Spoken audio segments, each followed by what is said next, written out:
स्वप्न में दिखता है संसार, प्रतिभाषिक होता है, वो ये अभी दिख रहा है, ये होता है कि दूसरा होता है स्वप्न।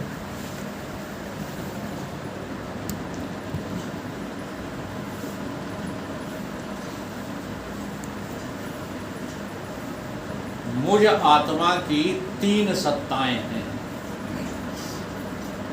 मुझ आत्मा की, या यूं कहो परमात्मा की तीन सत्ताएं।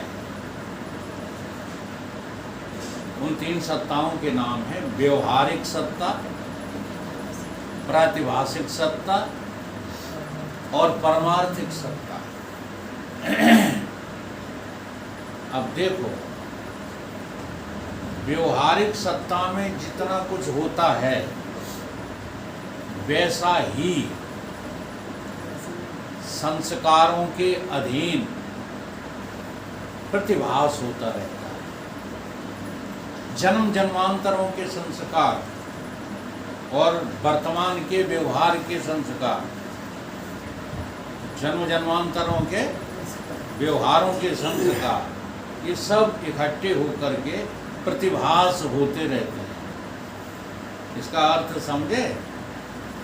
इसका अर्थ यही है कि ये दोनों सत्ताएं बिल्कुल हैं तो समान,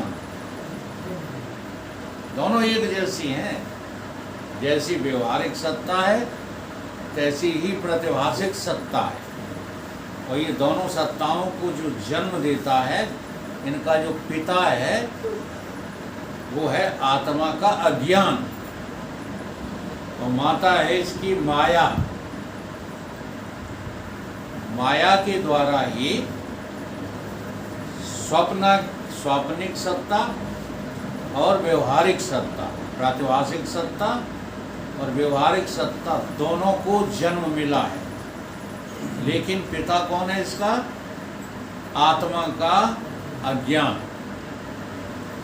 उस दिन मैंने प्रवचन में भी ये प्रसंग लिया था कि आप कितनी भी कोशिश कर लो, आप पूजा पाठ कर लो, आप योग साधना कर लो, आप जो है किताबों को चाट के चटनी बना के अपनी बुद्धि में रख लो,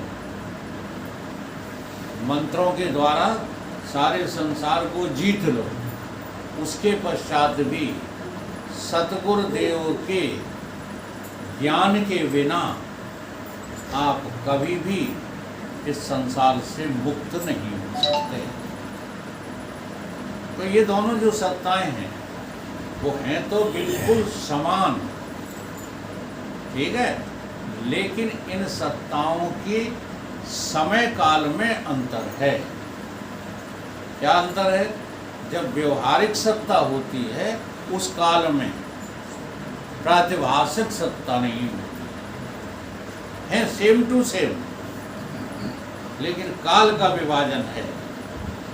जब व्यवहार काल है तब स्वप्न काल नहीं है, और जब स्वप्न काल है तब व्यवहारिक काल नहीं है। लेकिन जो तीसरी सत्ता है, पारमार्थिक सत्ता है, वो किसी काल की मोहताज नहीं है, न वर्तमान काल की, न भूतकाल की, न भविष्य काल की। उस सत्ता का नाम ही है महाकाल, उस सत्ता का नाम ही है अतिकाल। महाकाल ईश्वर को कहते हैं और अतिकाल नाम है ब्रह्म का। अब देखो, हम तो ये बात अनुभव से बोल रहे हैं और आप सुनकर के शब्द बोल लोगे और किसी विद्वान ने पकड़ लिया तो जवाब देते नहीं बनेगा। इसलिए अनुभव करो महाकाल का, ईश्वर की भक्ति करो। महाकाल कौन है? ईश्वर। अतिकाल कौन है?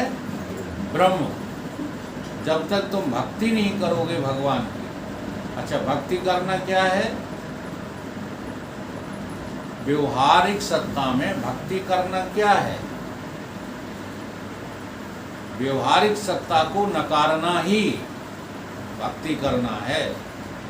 अगर व्यवहारिक सत्ता में तुम एक अपने अलग से स्टैच्यू बना के बिठा ले, जैसे अपन लोग करते ही हैं, रोजाना आदत पड़ जाती है, और अच्छी आदत है, कोई खराब आदत नहीं। रोजाना आरती करते हो, रोजाना पूजा पाठ करते हो, ये सब करते हो व्यवहारिक सत्ता में कि नहीं करते हैं? हाँ, तो ये क्या है? ये वास्तविक भक्ति नहीं है। वास्तविक भक्ति तभी होगी जब तुम इस व्यवहारिक सत्ता को नकारने की अपने अंदर सामर्थ्य बना लोगे। भोला बाबा ने तो साफ साफ लिखा है, व्यवहार सच्चा मानते, क्षर देह अक्षर जानते, संसार में सुख ढूंढते और सुख रूप निज को नहीं जानते। विश्वेश में तुम सो रहे और विश्व माही हो जगे, बोला निरंजन देव में मन भला कैसे लगे। अब इस मन को कहाँ लगाना है? निरंजन देव में। निरंजन देव वो है जो तुम्हारी 14 जो है त्रिपुटियों से परे है। 14 त्रिपुटी होते हैं, 5 ज्ञानेंद्रियां, 5 कर्मेंद्रियां, चतुष्टय अंतःकरण। इनसे तुम अलग हो, इनसे तुम्हारा कोई नाता नहीं है। और ये सब झूठी सत्ताएं हैं, व्यवहारिक हैं, कुछ प्रातिभाषिक। सूक्ष्म शरीर प्रातिभाषिक सत्ता में है और स्थूल शरीर व्यवहारिक सत्ता में। और एक चीज का ख्याल और रखना कि जो व्यवहार होते हैं ना, लेन देन के और संबंधों के, ये समसत्ता में होते हैं। स्वप्न के व्यवहार कभी व्यवहारिक सत्ता में काम नहीं करेंगे और व्यवहारिक सत्ता के व्यवहार कभी स्वप्न में काम नहीं करेंगे। जैसे व्यवहार में राजा जनक बहुत बड़े राजा थे, लेकिन प्रातिभाषिक सत्ता में क्या हो गए? गरीब हो गए। भीख मांग करके जो इकट्ठा किया है उन्होंने अन्न, वो खाने चले तब तक एक सांड ने आकर के जो है धक्का मार दिया तो वो फैल गया, तो भूखों रो रहे। अब देखो राजा है, राजा पकवानों की कमी नहीं है, धन की कमी नहीं है, लेकिन अपनी ही सत्ता प्रातिभाषिक में भूखों मर रहा है, रो रहा है। तब जब जगे तब उन्हें ख्याल आया कि हम भिखारी हैं कि राजा हैं, तो हमको आ भी जाए, यदि स्वप्न आ भी जाते हैं, हमको मरने के बहुत स्वप्न आते हैं। और उन सपनों ने मेरा इतना बढ़िया काम बना दिया। हाँ, देखो रोज मरते हैं और फिर जिंदा निकल आते हैं। स्वप्न में मर जाते हैं और जागृत में जिंदा निकल आते, तो मरे कहाँ? तो कहीं ना कहीं आश्चर्य बात है कि हम मरते। अब कितना भी किसी से बताओ, कोई इस बात को सुनने तक को तैयार नहीं। उन्हें कि फलाने मरे गए, ठीक है, थोड़ी ज्ञान की आंख जो है खोलो, कहीं कोई नहीं मर गया, कोई मरा थोड़ी है। लेकिन अब इस बात को कोई मानने को तैयार होता ही नहीं, जबकि बहुत बड़ी वास्तविकता है। तो व्यवहारिक सत्ता के व्यवहार प्रतिभास में काम नहीं आएंगे, प्रतिभाषिक सत्ता के काम व्यवहार में काम नहीं आएंगे। जैसे एक सज्जन थे, वो कहते थे हम किसी को गुरु नहीं बनाया, तो अब उनकी ऐसी हालत खराब है। हाँ, तो कहते पहचान लिया। हम जाते हैं उनके सामने, पूछा पहचान लिया कि हाँ बताओ कौन? कहीं रेंजर हो गई तुम? अब पता नहीं कब का संस्कार उनके पड़ा हो रेंजरी का। तो वो क्या कहते थे? वो कहते थे हम तो सपने में गुरु कर लिए राम सुखदास जी को। तो सपने के राम सुखदास जी काम आएंगे हैं? जागृत के राम सुखदास जी तो काम आ गए होंगे बहुत लोगों के, लेकिन सपने के ऐसे ही हमारे मुरारी लाल जी है, आजकल कहा करते हैं, हम इनको समझाते हैं, ये समझना नहीं चाहते। कहते हैं हम तो वहाँ जाते हैं कि तो हमसे बतराव है गई। कौन बतराता है तुमसे? ये हनुमान जी। अब निर्वत गप्पें दे रहे हैं कि नहीं दे रहे हैं? अगर ये गप नहीं दे रहे हैं तो प्रातवासिक सत्ता मान लो, और प्रातवासिक सत्ता उतनी झूठी है जितना तुम्हारा व्यवहार झूठा। उसको सच मान के क्यों बैठे हो? समझ रहे कि नहीं? लेकिन हाँ, इतना हम जरूर स्वीकार करते हैं कि प्रातभाषिक सत्ता में मजबूती व्यवहारिक सत्ता से अधिक, मजबूती तो अधिक है। मजबूती का मतलब समझते हो? नहीं समझते? व्यवहारिक सत्ता तो दो कौड़ी की नहीं है, जी हाँ, लेकिन प्रातभाषिक सत्ता तुम्हारे अगले जन्मों में भी काम आएगी। इसलिए प्रातभाषिक सत्ता, जैसे उदाहरण देता हूं, तुम जो है अपनी धन संपदा को बैंक में रख दिया, सबकी ऐसी हालत है। और यहाँ क्या कहते हो? मैं इतने करोड़ का मालिक हूँ, और जेब में नहीं है एक पैसा भी। लेकिन तुम्हें क्यों लग रहा है कि मैं इतने करोड़ का मालिक हूँ? बोलो। बैंक में धरी है, हाँ धरी है, बैंक में आग लग गई। तुम्हारी प्रातभाषिक सत्ता में धरा है ये माल सब, जी हाँ, और इसे धरे धरे वो वहीं रह जाएगा। वो हमारे विजयपाल जी, विजयानंद जी एक गीत गाते हैं ना, सब खजाने गढ़े के गढ़े रह गए, वो अटारी महल जड़े के जड़े रह गए, सब बगीचे खड़े रह गए। हंस जब जब उड़ा तब अकेला उड़ा। काहे को धरती काटे हो? कोई बात समझ में नहीं आती। ये प्रातभाषिक सत्ता तुम्हारे साथ चली जाएगी और ये यहीं पर रह जाएगी। बताओ मजबूत कौन सी है कि नहीं? जब वो साथ में चली जाती इसलिए से होगी। बिल्कुल, तो हमेशा ही राज रहती है। तुम बर्बाद प्रतिभास की वजह से हो, जिसे रोज झूठा करते हो, आज तक झूठा नहीं कर पाए। क्यों? क्योंकि झूठी सत्ता से झूठी सत्ता को काटना चाहते हो। वो कटेगी नहीं। हाँ, सहायता जरूर करेगी। सहायता क्या करेगी? कि व्यवहारिक सत्ता के तुम जो है दुखी आदमी हो कि नहीं? व्यवहारिक सत्ता ने ही तुम्हें सुख पहुंचाया है। पहुंचाया उसी में है, प्रतिभास में, लेकिन पहुंचाया इसने है।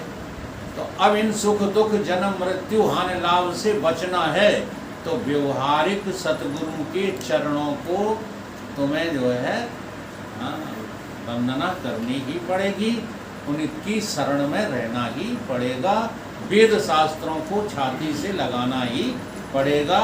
दुनिया की किताबें डाल पानी में। अच्छा, जब ये बात कही मंसूर जी ने, किताबें डाल पानी में, मसाइक बन के क्या करना, मसीकत को जलाता जा। तो तुमने क्या किया जानते हो? वेद शास्त्र फेंक दिए पानी में। वो भैया उन किताबों को जो है डालने के लिए कह रहे हैं जिनसे तुम्हारा अकल्याण हुआ है, तुम नरकगामी हुए हो, पेट पालू किताबों को। तो देखो, उन धर्म शास्त्रों को, वेद शास्त्रों को भी हमने क्या बना लिया? पेट पालू बना लिया। इसलिए लिखना पड़ा संतों को, लुप्त भये सद ग्रंथ। ये पेट पालने के लिए नहीं थे वेद शास्त्र और उपनिषद, रामायण, गीता। लेकिन आज लोगों ने इसको पेट पालू धंधा बना लिया है कि नहीं? हैं? कौन तुम्हें ये चिंतन दे रहा है? बता। सब लूट रहे हैं तुमको। और तुम उनके समर्थन में भाई चलो ठीक है, भागवत हो जाती है, हानि क्या है उसमें? बहुत बड़ी हानि। सच्ची भागवत तुम कभी सुनते ही नहीं हो, पढ़ते ही नहीं, सब झूठ में ही काम चल रहा है। तो ये सत्ता जो है, व्यवहारिक सत्ता के गुरु, व्यवहारिक सत्ता के शास्त्र, व्यवहारिक सत्ता का भौतिक, ये आपस में एक दूसरे का क्या करते हैं? निराकरण करते हैं। तो इसके लिए तो आवश्यक है व्यवहारिक सत्ता, ठीक। लेकिन वास्तव में व्यवहारिक सत्ता से श्रेष्ठ और मजबूत सत्ता तो प्रातिभाषिक की ज्ञान ही है, कल्पनाएं ही हैं। हाँ, तुम कल्पनाओं को अच्छा बना लो तो व्यवहार में दुख कम होने लगते हैं, क्योंकि ये भी तो तुम्हारी कल्पना ही मात्र है। कोई धनवान नहीं है लेकिन सब धनवान बने घूम रहे हैं। कबीरा यह जग निर्धन, धनवंता नहीं कोई, और धनवंता सोई जानिए जापे आत्म रतन धन। तीसरी सत्ता का नाम है प्रतिभाषिक सत्ता। उसको जाने बिना ये दोनों सत्ताएं मिट नहीं सकती। प्रतिभाषिक सत्ता नहीं मिटेगी, कारण मिटाए बिना प्रतिभाषिक सत्ता नहीं मिटेगी, और प्रतिभाषिक सत्ता नहीं मिटेगी तो तुम बार बार व्यवहार को पकड़ लेते हो कि नहीं? इसी को कहा है भगवान ने भगवत गीता में कि तुम देहांतर हो जाते हो, कपड़े बदल लेते हो, बाकी सब रहेगा यही जो अभी कर रहे हो, वही जो है मरने के बाद करने लगोगे, छूटेगा नहीं कुछ भी। अभी यहाँ पर तुम्हें ये बाल बच्चे दिखाई दे रहे हैं, हाँ, फिर गिंजाई बन जाओगे ना, उनमें रेंगोगे, भी बाल बच्चे दिखाई देने लगे, फिर तो बहुत लंबी प्रक्रिया हो जाएगी। इसलिए होश में आ जाओ सब लोग। इस पर एक हम भजन गाते रहते हैं, दो पग से हुए चार पशु की तरह। पहले तुम कौन थे? मनुष्य थे। शादी हो गई तो कौन हो गए? पोहे। दो पग से हुए चार पशु की तरह हैं, 6 पैर एक बच्चे से 6 पैर बिच्छू बने। एक बच्चा और हो गया तो क्या हो गए तुम? बिच्छू हो गए। आगे चलकर गिंजाई, पैर बढ़ते गए तो क्या हो गए? आगे चलकर गिंजाई बने भागे। जन्म लेकर के आना महाभूल है। अब इस भूल पर भूल मत डालो, इस भूल को स्वीकार करो। और देखो अपने हाथ में पुरुषार्थ है, ठीक है। गारंटी गुरुजी भी नहीं लेते किसी की कि नहीं हम तुम्हें तार देंगे। जो गुरु गारंटी लेते हैं ये सब गुरु ठगिया हैं। सच्चे गुरु गारंटी नहीं लेते। सच्चे गुरु तो ये कहते हैं कि हम जिस रास्ते पर चल रहे हैं जल्दी से आप उस रास्ते पे आ जाए। और चौपाई का यही अर्थ है उसका, परत खगेश। परत खगेश का मतलब ये नहीं है काटना नहीं है। परत खगेश का मतलब है कि हे खगेश, इस रास्ते पे जल्दी पड़ जाओ। कौन से पे? ज्ञान के रास्ते पे। जब तुम पड़ गए तो फिर तुम्हारा काम है। बोलिए सब।